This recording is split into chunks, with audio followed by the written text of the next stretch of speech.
So I want to talk a little bit about game addiction and how I found game designers tend to think about it or not think about it, as the case may be. So start with a story. So my mother writes plays and presents them locally here in the capital region, and she wrote a play that was based on interviews with people who had struggles with addiction, kind of asking them to share some of their own stories, and then the play was sort of presenting some of those stories. So during one of the performances of this play here, there was somebody in the audience who was playing Candy Crush Saga on their phone for a good portion of the performance, and kind of just couldn't quite seem to tear themselves away from Candy Crush long enough to switch off their device, which, well, that may be a fairly extreme case of this. I think, potentially many of us have experienced some form of having a difficult time pulling ourselves away from a game that's very engrossing for us. So when we think about game addiction, I think there's kind of stereotypes that may come to mind, or certainly when it gets talked about more broadly in culture, it kind of conjures up this image of maybe, say, innocent children being hypnotized under a spell of a game, or people neglecting kind of all the other aspects of their lives because they get so caught up in playing. And my own kind of earliest experience that I can recall with anything approaching this stereotype in my own life was playing games in high school. And for me, our kind of whole friend group in high school centered around getting together to play games, which we would do all the time. And for me, it was always primarily a social activity, sort of the N64 local multiplayer heyday. And that was what it was all about for me, just a fun thing to do with friends. But have, very distinct, vivid memories. I'm sure a lot of us in that group do. And you may have had similar experiences of, I remember we would get together, maybe hang out at a friend's place overnight, play games. And this was before any of us had driver's licenses. So parents might come to pick you up the next day. I can remember lots of kind of somewhat, anxious jokes between the parents, but with a clear undercurrent of anxiety behind them about the fact that we were up all night playing video games. And, we were often, the comparison to being like zombies was made more than once, which I know was not anything any of us considered flattering. And I think we thought it was kind of overblown. But I think, there were some real fears and concerns behind those sort of jokes that our parents were making with each other. I found the comparisons to zombies and these other things to be really misguided at the age I was at, when I was in like high school age, and I found it a bit alienating as well that we were being talked about kind of just in the other room this way. But again, I think with hindsight I can kind of see that those were coming from a good place, even if the way they were expressed might have not been something that I appreciated at the time.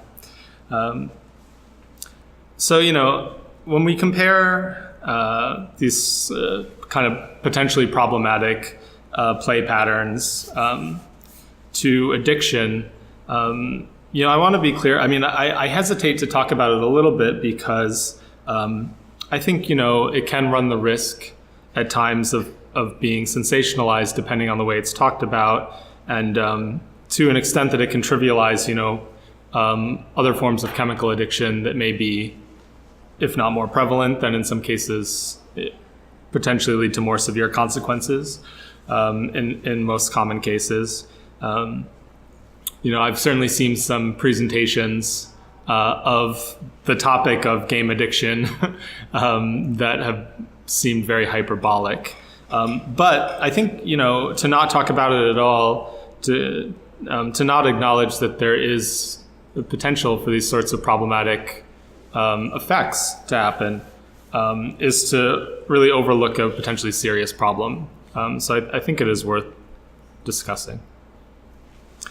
This will be my own disclaimer, as many of us are wont to give.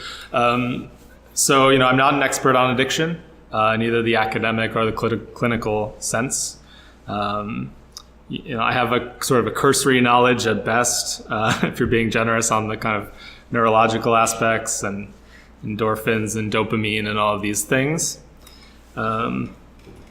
So, and I think even in the sort of the things that are closest to authoritative literature on these topics, like the DSM and things like this, I don't think, as to my knowledge, there's not sort of an official designation around something like gaming addiction. It's there's not necessarily consensus even within the academic community around how to kind of identify and classify these types of things, these types of behaviors.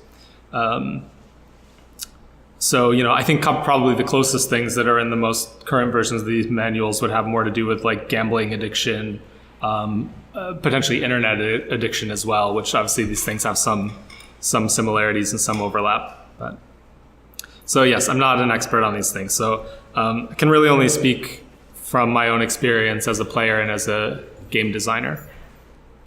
So as a player, I have found that certain games do encourage highly compulsive response in me, something that I have to actively work to combat. So also in high school, probably around the same time period, Pokemon came out, Pokemon Red and Blue. And remember our friend group was very excited about it, and we all kind of got into it. And I got really into it to the extent that I was often just staying up all night playing, catching them all, and leveling up my Pokemon so I could win whatever battle we were going to have, at lunch the next day or whatever it might be in school. And not to say that I was a model student prior to this, but I think it would be accurate to say, I think even at the time I would have acknowledged it was having a detrimental impact on my studies, on my grades, my ability to focus on day-to-day life, and just not be sort of asleep for most of my day. And that was a really difficult thing to kind of lasted for quite a while. And then even the sort of pattern that I developed of not really sleeping very well. There were a lot of things contributing to it at the time, but this definitely sort of exacerbated the problem, I would say, for me. And, I got quite into Magic the Gathering and these collectible card games, which at a time when I really didn't have a lot of discretionary spare income, spending often all of the money that I could get and more in some cases, on Magic cards, which became sort of compulsive to an extent for a certain amount of time for me, I would say. And then, a lot of my friends were getting into MMOs around this time, and I specifically avoided playing really any MMOs. I think I played MapleStory for a little while, got a bit into that. Mostly because I was concerned, I was concerned about kind of falling down the rabbit hole and just being very difficult to extract myself from these things. As a designer, I've found that there's kind of a different viewpoint on addiction that tends to be the norm or the assumption that's rarely challenged in my view.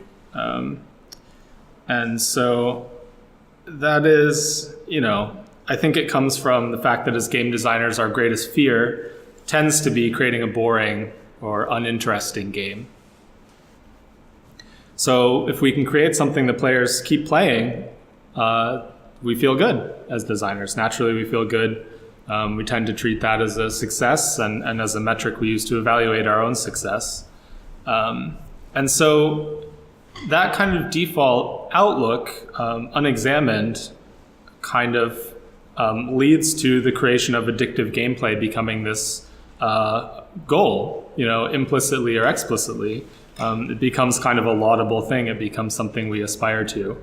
And I think that's problematic on a number of levels. This sort of approach is heightened in games that are free to play, and the sort of business model that comes along with free to play games. With this business model and these types of games, retention is a word you'll hear a lot among people and game studios that create them. And there's this goal of, retaining players, making sure to create an experience that will lead to increased player investment. And of course, that's something that many game developers aspire to retain players, to create something that people will keep coming back to, for exactly the reasons I was just describing. But with free-to-play, it's sort of this heightened thing because you're not getting any money up front from players. So if you don't create that sort of experience and keep players coming back, then that has an enormous impact on the likelihood that you're going to get any money at all for creating the game. So the stakes are quite high, and it leads to all these sort of approaches to retention. So the free-to-play designer is thinking not just about retention, thinking about monetization as well, but the one kind of is very closely, some would argue, inextricably tied to the other with this business model. And so there's a wide variety of techniques that have been developed to get players to pay, to get them to stick around. And many of these techniques borrow heavily from the worlds of gambling, also web design, which may be counterintuitive. I think it's partly has to do with the fact that a lot of the studios that found initial success in this space were studios like Zynga that came from a web development background and had that mentality and working style. So they brought a lot of these techniques along with them. And of course, they were quite influential as sort of the most successful name within the space. You've probably heard the term whales. I think this is becoming more and more common knowledge for the past few years, certainly. But this is something that a lot more game players and game designers have become familiar with, and it's something that comes from the world of gambling. Whale is a term for the tiny portion of your players or your user base or your audience that will spend an inordinate amount of money relative to the rest of your audience. So they're the big spenders. They're the high rollers in gambling. And unfortunately, just the way the free-to-play business model works, whales account for the vast majority of revenue for free-to-play games. And so the business model is very much dependent on attracting these whales, capturing them, so to speak, keep retaining them, keeping them coming back, and keeping them spending, getting them invested.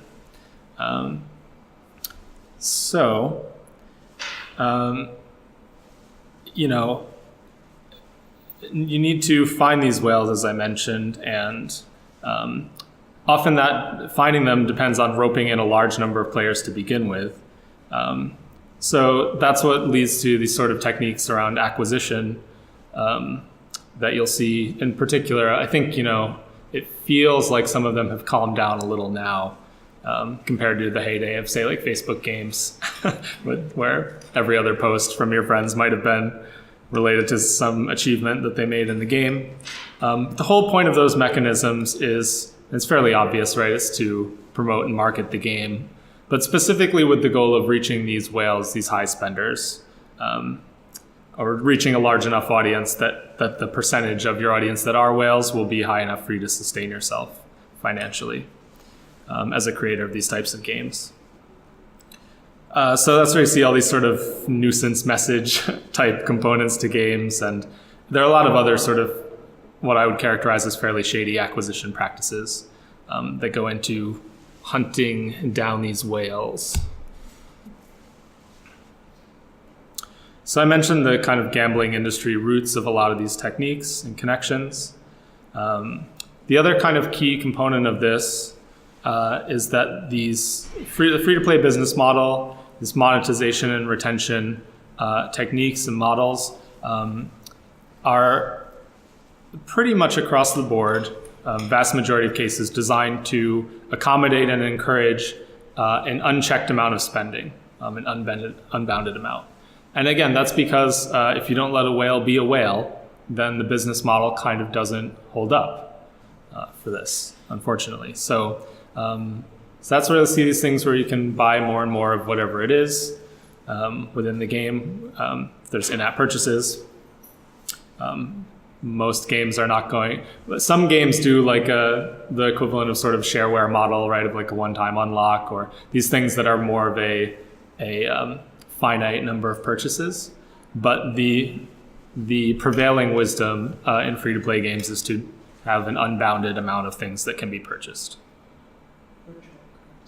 Yes.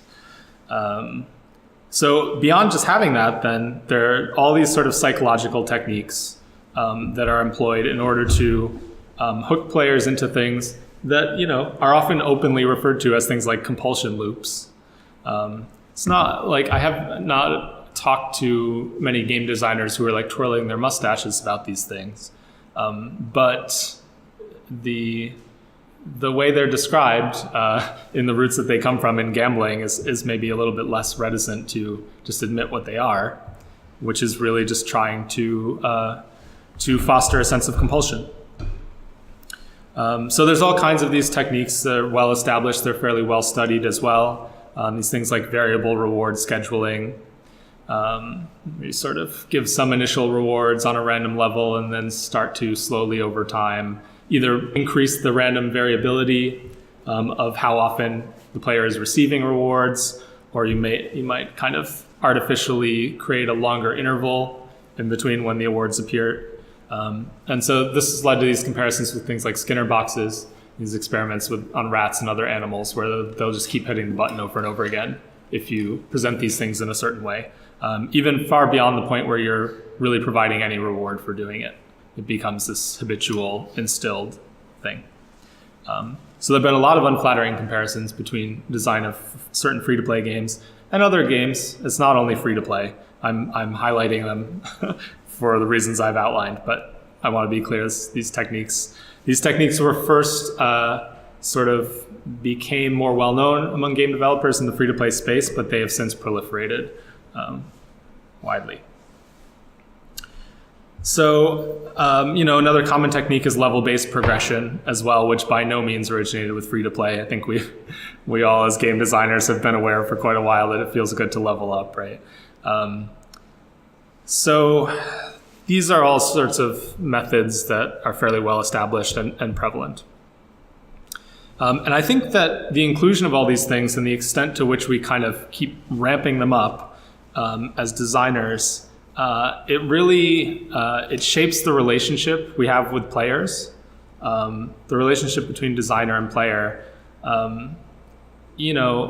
It can have a lot of animosity bound up in it under the best of circumstances. And I think this is one of those topics that can heighten that sense of maybe distrust that players may have towards designers. Speaking about specifically about MMOs, back 10 years ago at this point, Jonathan Blow used this fast food analogy, which always stuck with me. And again, this was something that was the context, but it was something that was meant to be relevant for all types of games. But the basic argument was, as designers, we have a responsibility to, when we're creating these things that we know can be massive time sinks, and in many cases we're trying to get the player to invest a lot of time in our games, in these worlds that we're providing, we have a responsibility to think about what we're giving back for the time that's being invested. So, lots of games can be time sinks, obviously.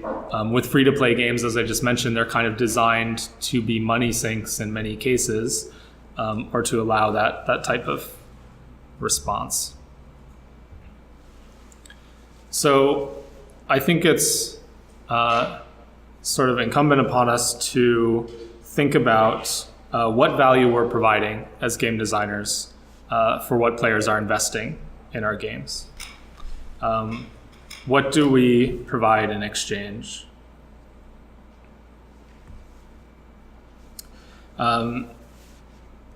So, I think there's lots of different things that games can provide. For myself, as I mentioned in the past, a lot of it, the value that I was getting from playing these games so often in high school was social interaction. And that was extremely valuable to me at the time. And in many cases, that's still the value that I get from games. And games can provide all sorts of legitimate value for players. But there is an opportunity cost to playing too much. There are various costs to playing too much, especially when the game that's being played has little to offer beyond these basic psychological hooks that I've mentioned. So, confession time. I've designed a number of free-to-play games in the past. I first got involved with designing free-to-play projects. Shortly after, I worked on a game that had a more traditional business model, but paid box cost at retail. It was an online game that also had a subscription cost on top of that. And I can recall at the time many of those of us who worked on the game, certainly myself, being very skeptical about this business model, not free to play, but the business model of this box charging a price and then a subscription. And we really didn't think that players were going to go for it. But we didn't really have a lot of sway over that business model. So the game did not succeed. It's not necessarily down to just the business model by any means. But that was quite a painful experience, I'm sure, for many other people who worked on that game for a much longer period than I did. And so the game rights were acquired by another company that re-released it as a free-to-play game shortly thereafter. So it had this looked like the game was just going to disappear altogether. But then it had this kind of rebirth with this other business model. And I had sort of heard, I was a bit familiar with free-to-play. I'd never worked on a game that used this model at the time. And I sort of became intrigued at the time. I was certainly really happy that this game that I had worked on and that so many other people I knew had invested so much work into could live on. And if free-to-play was the thing that allowed that to happen, then, I was very grateful for that. And so as a designer, I was intrigued by free-to-play. I started reading up more about it. Kind of have to stay on top of these things, whether or not it's directly relevant to you at the time. And then shortly thereafter, I became involved working on free-to-play games.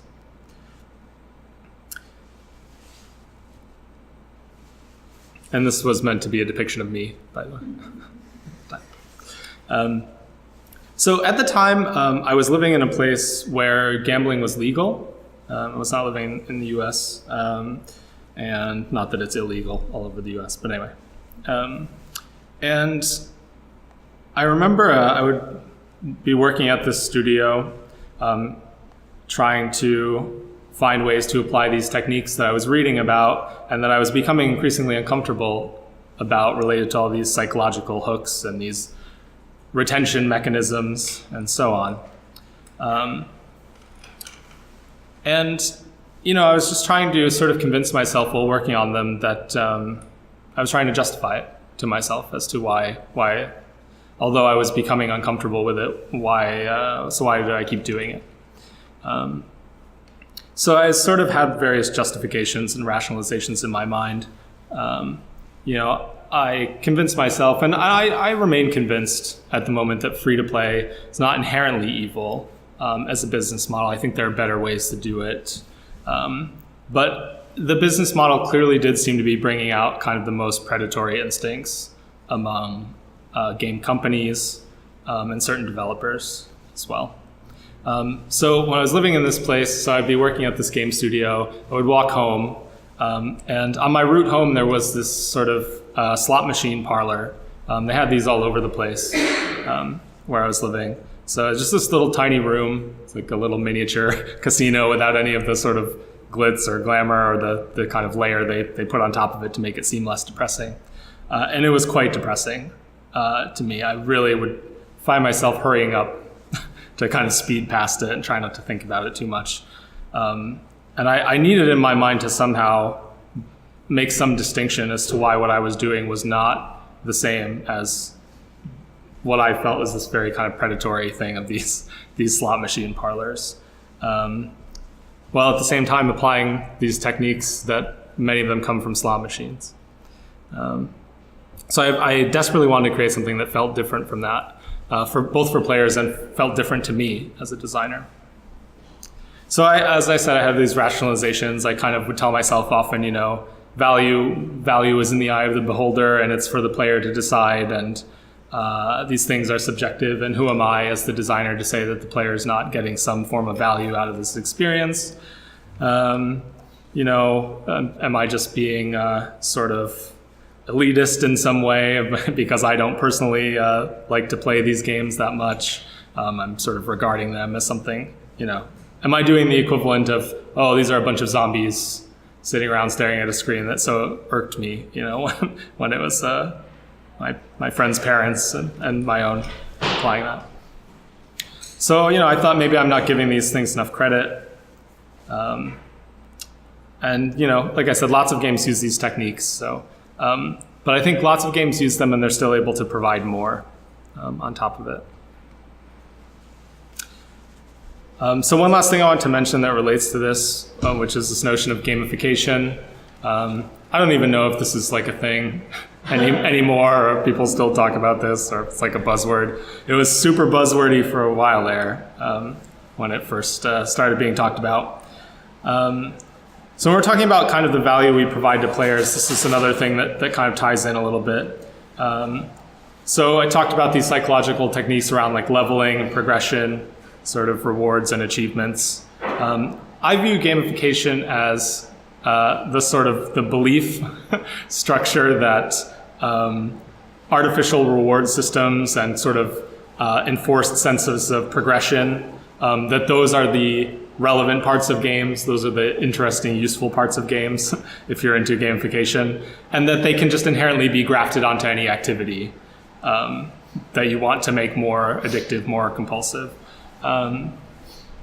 I kind of contrast in that in my mind with this notion of flow that you'll hear game developers talk about a lot, which is in some ways I think is tied in with the notion of enjoying an activity for its own sake, being engrossed in it without needing all these external reward incentives to be grafted onto whatever the experience is. And I certainly think we should strive for that sort of inherently rewarding experience more so than these kind of artificial progression systems, which work. There's a reason why they're employed. So as game developers, we should be paying close attention to our reward systems.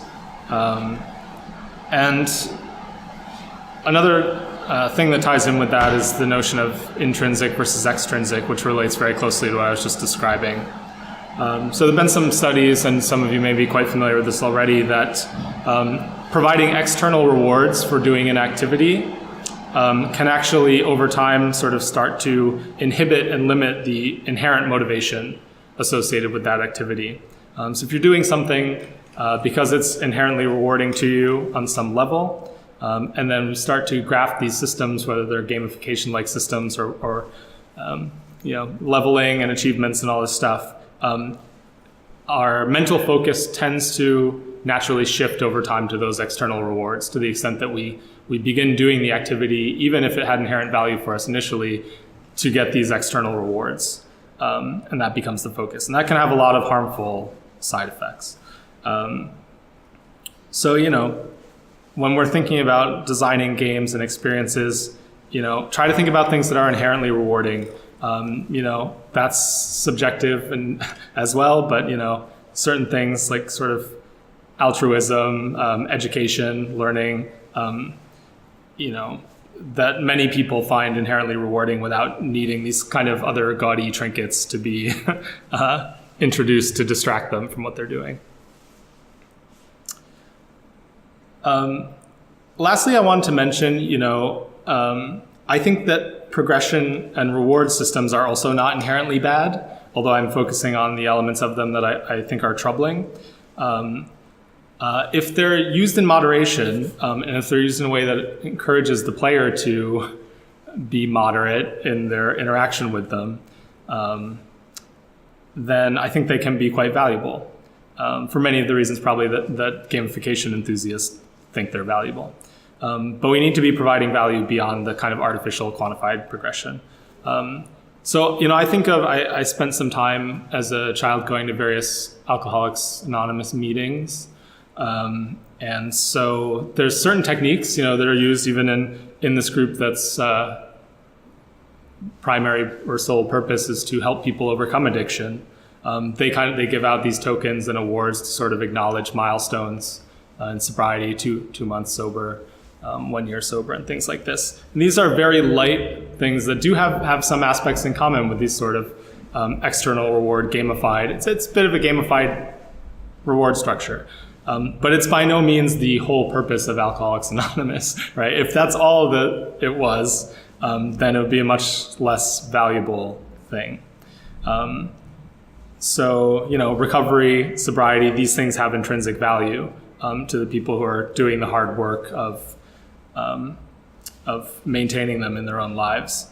So very little external reward can go a long way. It's just, when it's tied into a way of acknowledging these achievements that are already inherently valuable.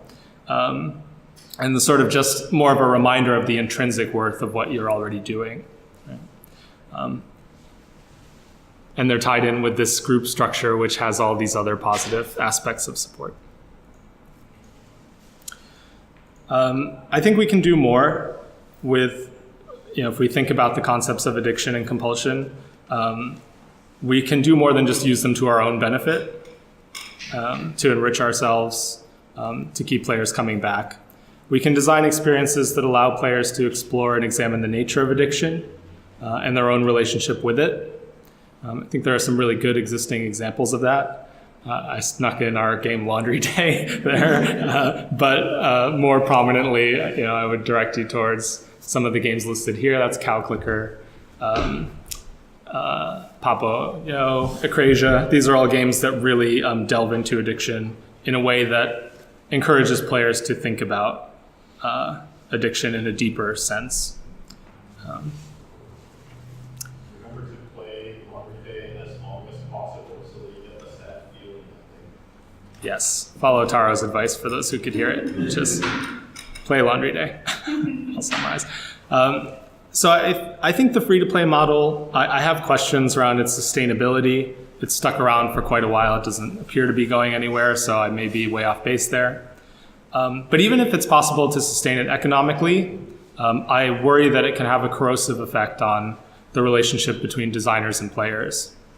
And personally, I fear the hangover that we may endure as players become increasingly aware of the ways that these free-to-play models are kind of openly striving to take advantage of their weaknesses and these compulsions. And the sense of trust between players and designers as these techniques continue to be used in the future may need to be rehabilitated. We're going to be operating from a difficult place when we ask players to trust us in the future if we don't think about how we're using these things. And the last thing I would say is, as designers, I think we're kind of addicted to retention, independent of the free-to-play model. We desperately want to make something that people keep coming back to. And in some cases, it's easy to follow that impulse without really questioning why why is it good for players to keep coming back over and over again. So we need to pay closer attention to the research surrounding game addiction and be conscious of the potential downsides. And most of all, I think we need to re-examine our underlying assumptions about the desirability of creating these addictive systems. Thanks.